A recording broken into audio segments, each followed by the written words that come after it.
그리고 이뿐만 아니라 지난 날을 돌아봤을 때에 내가 살아왔던 삶이 하나님의 은혜였다라고 고백하기도 합니다. 큰 어려움에서 벗어났을 때에도, 또는 질병에서 고침을 받았을 때에도, 가정의 문제와 아픔이 해결되었을 때에도 은혜라는 단어를 사용하죠. 우리 이처럼 신앙생활하면서 많은 장면에서, 많은 상황에서 은혜를 사용하고 있습니다. 은혜를 받았다라고 고백하고 있습니다. 그런데 이처럼 이 은혜라는 단어를 초대교회에 있었던 바울은 어떻게 사용했을까요? 그 은혜가, 바울이 고백했던 은혜가 무엇인지 함께 생각하면서 은혜의 의미를 다시 한번 생각해 보기를 소망합니다. 바울에게 있어서 은혜는 항상 가까이 있는 단어였던 것 같습니다. 그리고 예수 그리스도를 믿는 사람이라면 누구나 누려야 되는 은혜였던 것 같습니다. 그래서 바울은 항상 편지를 쓸 때에 시작과 끝에 은혜라는 단어를 사용합니다. 오늘 우리가 읽은 고린도전서의 말씀에서도 첫 장과 마지막 장에는 은혜를 기록하고 있습니다. 1장 3절, 고린도전서 1장 3절의 말씀을 제가 읽어드리겠습니다. 하나님 우리 아버지와 주 예수 그리스도로부터 은혜와 평강이 있기를 원하노라. 고린도전서 16장 23절에도 보면 주 예수 그리스도의 은혜가 너희와 함께하고, 바울에게 있어서 은혜는 항상 나누고 전하며 고백해야 되는 그런 단어였던 것이죠. 그러면 바울이 고백하는 이 은혜가 무엇일까요?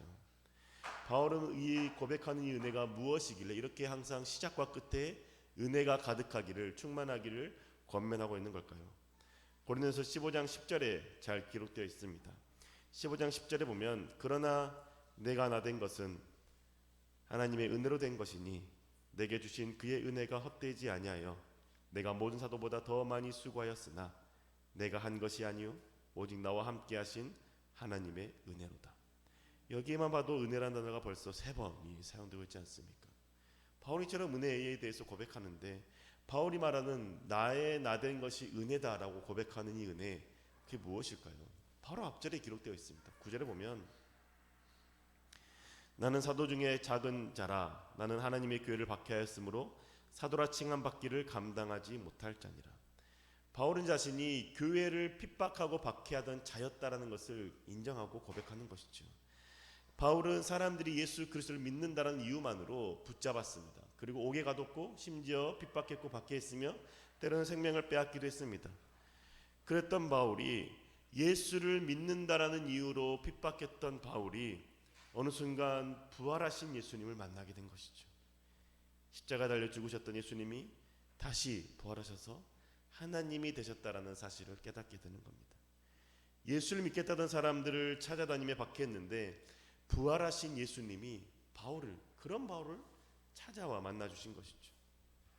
바울은 자신이 옳다고 여겼던 것, 하나님을 위한다고 생각했던 그 일들에 대해서 최선을 다했고 예수를 믿는 사람들을 옥에 가뒀습니다. 그런데 바울은 그런 자신을 예수께서 찾아와서 만나주셨고 구원해 주셨고 자녀 삼아 주신 것이 은혜라고 고백하는 것이죠. 부활하신 예수를 만나기 전까지 자신은 그리스도를 믿는 자를 핍박하고 죽이는 것이 옳다고 여겼습니다. 하나님을 위해 당연하게 해야 된다고 생각했습니다. 하나님을 위한 것이라면 상대방의 고통을 줘도 괜찮다라고 여겼습니다. 그런데 부활하신 주님을 만나고 난 뒤에는 주님이 옳다고 여기는 것을 성취하기 위해서 섬김과 사랑을 행한 것이죠. 상대방을 핍박하고 박해하지 않습니다. 오히려 상대방의 핍박과 박해를 고스란히 당합니다. 바울은 이렇게 예수님을 믿는 자를 핍박하던 자에서 예수님께서 그런 나를 만나 주신 것이 은혜이고, 그런 자신이 예수 그리스도를 전하며 살아갈 수 있는 것 자체가 은혜였다라고 고백하는 것이죠. 그런데 이렇게 고백하는 바울의 고백에서 우리가 한 가지 생각해 봐야 되는 게 있는데요, 그 은혜를 헛되게 하는 경우가 있다는 겁니다. 10절에 고백하기를 바울이 이렇게 고백하지 않았습니까? 내가 나 된 것은 하나님의 은혜로 된 것이니 내게 주신 그의 은혜가 헛되지 아니하여 내가 모든 사도보다 더 많이 수고하였다 라고 고백하고 있습니다. 내게 주신 그 은혜가 헛되지 아니하여 라고 고백하는 것이죠. 이것은 하나님에게 받은 은혜를 헛되게 하는 자도 있다라는 것을 내포하고 있지 않습니까? 하나님에게 받은 그 은혜가 어떻게 해서 헛되게 되고 어떻게 해서 아무런 쓸모가 없는 것이 되게 될까요? 바울이 지금 편지를 쓰고 있는 고린도 교회 성도들의 삶을 통해서 우리는 생각해 볼 수 있습니다. 바울이 고린도 교회에 이 편지를 쓴 시점은 바울이 고린도 교회를 세우고 난 다음에 1년 6개월 동안 그곳에서 복음을 전하고 고린도 교회를 세우고 난 다음에 떠나고 난 후 약 3년에서 4년이 지난 시점이었습니다. 바울과 함께 있으며 바울의 가르침을 받았던 고린도 교회 성도들이 은혜 가운데 변화된 삶을 살았는데 바울이 떠나고 새로운 목회자가 오자 불과 3, 4년 만에 그 은혜를 헛되게 하는 삶을 살게 되었다는 것이죠.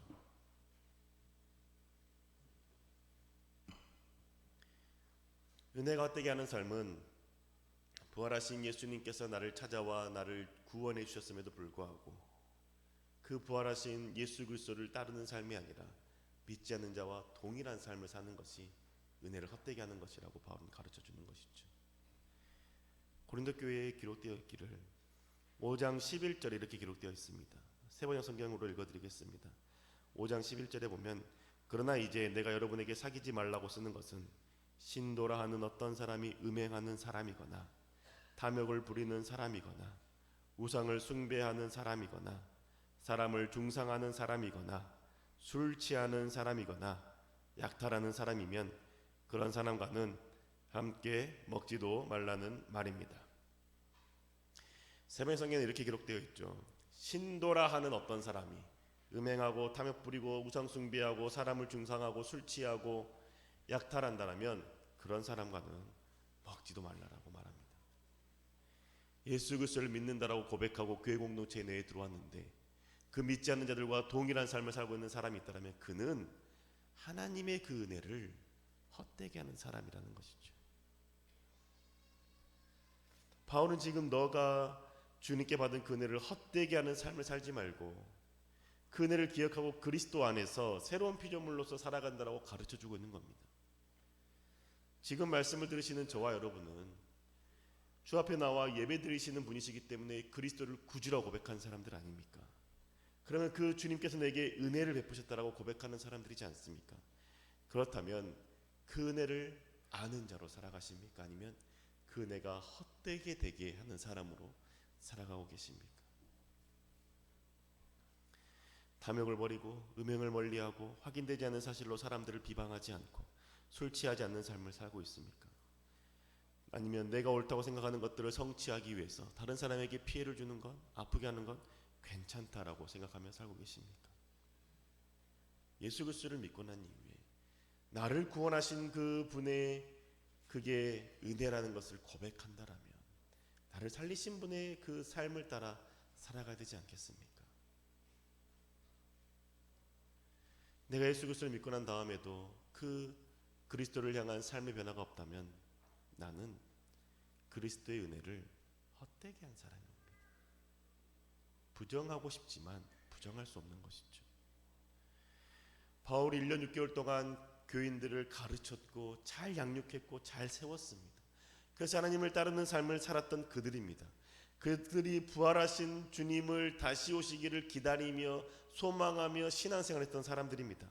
그런데 그런 자들이 바울이 떠나고 3, 4년이 지난 뒤에는 음행을 하고 창녀와 결합하고 이런 악한 행동을 행하고 있다는 것이죠. 왜 그럴까요? 3년과 4년밖에 불과 3, 4년이지만 짧다면 짧은 시간이지만 이 시간에 그리스도의 은혜를 잃어버린 이유가 무엇일까요?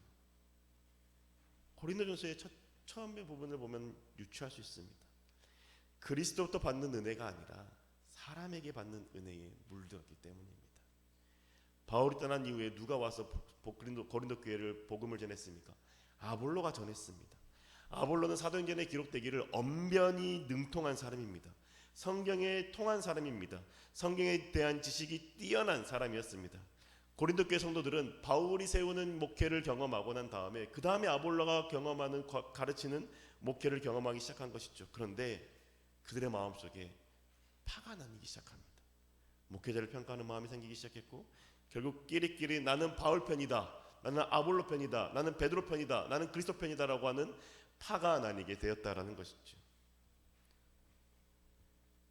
이렇게 다닌 이유는 무엇입니까? 바울이 있었을 때에는 은혜를 경험했지만 아볼로가 와서는 그 은혜가 없다라고 고백되어지는 사람들이 있었기 때문이죠. 반대로 바울 때에 목회를 했을 때는 그때는 은혜가 없었는데 아볼로가 오니까 은혜가 넘친다라고 고백하는 사람들이 있었다는 겁니다. 결국 그리스도로 받는 은혜는 잊어버리고 사람을 통해서 받는 은혜를 생각하는 사람들이 생기고 평가하기 시작하다 보니 거기서부터 문제가 생기고 갈라지기 시작했던 것이죠. 내게 은혜를 부어주시는 분은 사람이 아니라 하나님이라는 것이죠. 그리스도께서 내게 은혜를 부어주신다는 사실을 망각하고 사람을 통해서 은혜를 받으려고 한다면 그게 교회를 갈라지게 하는 어려움이 된다는 겁니다. 고린도전서 1장 11절과 12절에 그걸 말씀하고 있지 않습니까? 고린도전서 1장 11절과 12절의 말씀을 제가 세 번역으로 읽어드리겠습니다. 나의 형제자매 여러분, 글로에의 집 사람들이 여러분의 소식을 전해주어서 나는 여러분 가운데 분쟁이 있다는 것을 알게 되었습니다. 다름이 아니라 여러분은 저마다 말하기를 나는 바울 편이다, 나는 아볼로 편이다, 나는 게바 편이다, 나는 그리스도 편이다 한다고 합니다. 고린도 교회 성도들이 그리스도로 말미암아 받는 은혜를 생각하지 않고 목회자를 따라서 아볼로, 바울, 게바를 따라서 은혜 받는 것만 생각하다 보니까 서로 다른 은혜는 인정하지 않고 화가 나뉘고 갈리게 된 것이죠. 그리스도로부터 받는 은혜를 생각하지 못하기 때문입니다. 사람을 통해서 받는 은혜를 생각하기 시작하면 눈에 보이지 않는 하나님을 생각할 수가 없습니다. 눈에 보이지 않는 하나님께서 그 사람을 통해서 은혜를 부어주신다는 것을 생각해야 되는데 그 사람만 생각하다 보니 하나님의 역사가 생각되어지지 않고 하나님의 은혜가 보이지 않고 내가 받은 은혜가 무엇인지 까먹게 된다는 것이죠. 그 사람이 좋아 보이기 시작한다는 겁니다. 바울 뒤에 말씀을 가르쳤던 지적인 아볼로, 성경에 능통한 아볼로에게 말씀을 배워 은혜를 경험한 사람들이 아볼로를 통해서 받은 은혜만 생각합니다.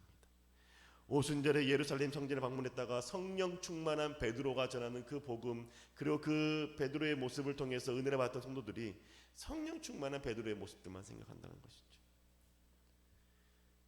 내게 부어주는 은혜의 주체가 하나님이 아니라 사람이라고 생각되어지는 그때가 신앙이 망가지고 신앙이 깨어지는 순간으로 가는 길에 서게 된다는 것이죠.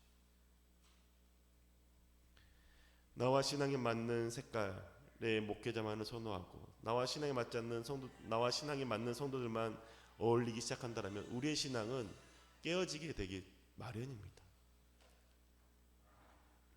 내게 은혜를 부어주시는 분이 눈에 보이지 않는 하나님이라는 사실을 항상 생각해야 된다는 것이죠. 그렇지 않으면 세상에서 야당과 여당을 나누어서 서로 몰타고 주장하고 서로 싸우는 것처럼 교회 내에서도 그런 일들이 발생할 수 있게 된다는 것이죠. 내게 은혜를 주시는 분이 예수 그리스도라는 사실을 기억해야 한다는 것이죠. 바울은 그것을 고백하는 겁니다. 내가 예수를 믿는 자들을 핍박했는데 나에게 예수라는 분이 찾아오셔서 나를 구원해 주셨구나. 그게 은혜라고 고백하는 것이죠. 우리 눈에 보이지 않는 예수 그리스도부터 받는 은혜를 망각하는 자가 되지 않기를 소망합니다. 눈에 보이는 목회자가 누구냐에 따라서 은혜 받는 경험이 실제로 달라지는 경우가 있을 수 있죠. 사람이기 때문에 있을 수 있습니다. 그런데 내 마음에 합한 목회자가 있을 때 은혜를 더 받는 이유는 내가 좋아하는 만큼 예배를 사모하기 때문 아닙니까? 내 마음에 합한 목회자가 아닐 때 은혜가 없다고 느끼는 이유는 내가 하나님을 만날 마음의 준비를 하지 않았기 때문이지 않습니까? 그 이유가 목회자로 인해서 마음의 준비를 하든지 목회자로 인해서 마음의 준비를 하지 않든지 그로 인해서 하나님으로부터는 은혜가 있다 없다라고 결과적으로 나타나는 것은 아닐까요? 우리에게 은혜를 주시는 분은 예수 그리스도라는 것이죠. 그래서 바울이 이렇게 꾸짖습니다. 고린도전서 1장 13절의 말씀이죠. 고린도전서 1장 13절의 말씀을 보면 그리스도께서 어찌 아니었느냐 바울이 너희를 위하여 십자가에 못 박혔으며 바울의 이름으로 너희가 세례를 받았느냐 라고 묻지 않습니까? 어느 누구도 우리를 구원할 능력이 없다는 것이죠. 바울이 십자가에 못 박혀 죽은 게 아니라는 겁니다. 아볼로가 십자가에 못 박혀 죽은 거 아니라 예수께서 십자가에 달려 죽으심으로 우리가 은혜를 입었다라고 가르쳐 주는 것이죠. 내 죄를 다 사하시고 다시 부활하심으로 영생을 주신 분도 예수 그리스도라는 겁니다.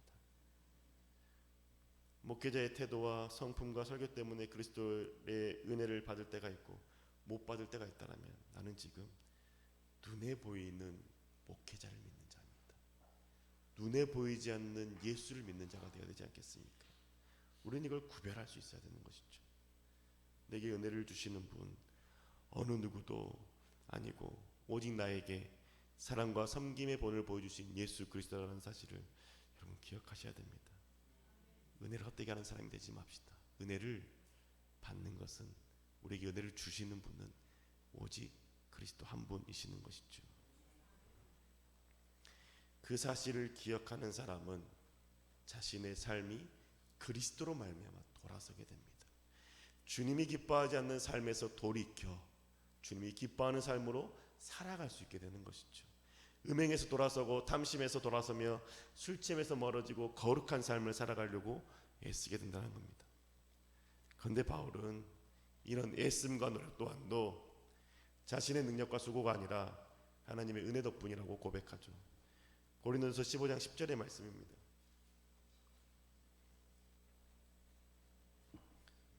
15장 10절에 보면 그러나 내가 나된 것은 하나님의 은혜로 된 것이니 내게 주신 그의 은혜가 헛되지 아니하여 내가 모든 사도보다 더 많이 수고하였으나 내가 한 것이 아니요 오직 나와 함께 하신 하나님의 은혜로다. 사도 바울이 누구보다도 많은 수고한 것 본인도 알죠. 우리도 압니다. 거기에는 사도들도 압니다. 그런데 그게 내가 한 게 아니라고 말합니다. 사도 바울은 그것 또한 하나님의 주신 은혜로 말미암아 하게 되었다라고 고백하는 것이죠. 우리가 이 은혜를 아는 사람은 자신의 잘남, 자신의 수고, 자신의 사랑을 자랑하지 않습니다. 왜냐하면 마땅히 해야 할 바를 행하는 것이기 때문인 것이죠. 그 수고와 애씀이 자신의 능력이 아니라 내게 은혜 주신 하나님을 말미암아 할 수밖에 없었다라고 고백하는 것이죠. 여러분이, 저와 여러분이 그 그리스도로부터 받는 그 은혜가 명확하고 그 그리스도로부터 받는 그 은혜가 내게 임했다는 사실을 고백한다라면 나의 섬김, 나의 사랑, 나의 수고는 주로 말미암아 됐다라고 고백할 수밖에 없지 않겠습니까? 그러니 자연스럽게 삶이 변하는 겁니다. 은혜로 말미암아 삶이 변하게 되어지는 것이죠. 예수 그리스도의 은혜는 나를 새롭게 하시고 변화시키는 주님의 함께 하신 그 은혜입니다. 내가 은혜를 받았다고 고백하면서도 내가 삶이 변하지 않는다라면 내가 고백하는 은혜는 주님으로부터 오는 은혜가 아니라 내 신앙적인 취향 아니면 내가 좋아하는 부류의 목회자만 선택해서 거기에 있는 내게 좋은, 내가 듣기 좋은 말씀만 보고 그 말씀만 듣기 때문이라고 생각합니다. 그러니 우리 은혜를 헛되게 낭비하는 자가 되지 말고 내게 은혜 주시는 분이 그리스도임을 고백함으로 주님 앞에 나아가는 자가 됩시다. 사랑하는 교회 여러분, 그러게요. 큰일 났네요. 어찌 이럴까요? 우리가 받는 은혜가 그리스도로부터 오는 은혜임을 우리 기억합시다. 내가 죄의 자리에 있고 진리가 무엇인지 알지 못한 채 살아가고 있던 우리를 그리스도께서 오셔서 우리를 구원해 주시지 않았습니까? 그래서 예배를 드리게 하셨고 진리가 무엇인지 알게 하셨으며 어떤 길을 살아가야 될지에 대해서 우리를 말씀을 통해서 보여주고 계시지 않습니까? 그게 은혜라는 겁니다. 예배자에 나올 때에도 하나님을 생각하고 봉사와 섬김의 자리에 나아갈 때도 예수 그리스도를 생각하고 기도와 말씀을 드리고 듣는 그 자리에도 성령 하나님을 생각함으로 우리의 시선이 오직 주님께만 고정됩시다.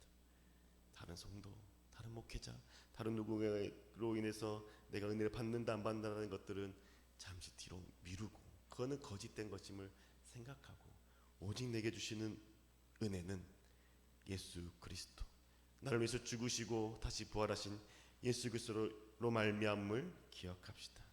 그래서 눈에 보이진 않지만 언제나 함께 하신 하나님을 생각하며 나를 자녀 삼으신 하나님으로 말미암아 우리의 삶이 변화되고 은혜가 은혜임을 고백함으로 예수 그리스도를 따라 살아가는 저 여러분 되시기를 주의 이름으로 축복합니다. 기도하겠습니다. 주님,